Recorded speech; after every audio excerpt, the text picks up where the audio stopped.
So OneThread এর আরেকটা section হচ্ছে আপনি চাইলে কোম্পানির মধ্যে ভেন্ডর এড করতে পারবেন। সো দেখেন আমরা অলরেডি একটা ভেন্ডরকে এড করেছি। সো দ্যা আইডিয়া ইজ যে আপনাদের যদি কোনো সাপ্লায়ার্স থাকে, কোনো ক্লায়েন্ট এন্ড থাকে যাদেরও কোম্পানি অ্যাকাউন্ট আছে OneThread এ, তাদেরকে আপনি চাইলে অ্যাজ এ ভেন্ডর হিসেবে এড করতে পারবেন এবং তাদেরকে বিভিন্ন প্রজেক্টে অ্যাক্সেস দিতে পারবেন। সো যেমন ধরেন এখানে অলরেডি কানেক্টেড ভেন্ডর আছে এবং আমার ধরেন কাউকে একজনকে আমি রিকোয়েস্ট পাঠিয়ে রেখেছি। সো এরকম যে আমি সে যেকোনো একটা কোম্পানি যদি আমি ধরি, আ তাদেরকে আমি চাইলে এরকম একটা কোম্পানিকে আমি আ রিকোয়েস্ট দিয়ে রাখতে পারবো। সো তখন এটা সেন্ড রিকোয়েস্ট এ চলে যাবে। তখন তাদের পেন্ডিং রিকোয়েস্ট সেকশন এর মধ্যে এখানে চলে আসবে যে রিকোয়েস্ট টা আসছে তারা অ্যাকসেপ্ট করলে তখন তারা কানেক্টেড ভেন্ডরস হিসেবে এড হবে।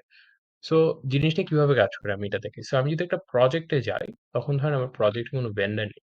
সো আমি যদি যখনই এদেরকে মানে ভেন্ডর হিসেবে এখানে এড করে দিব।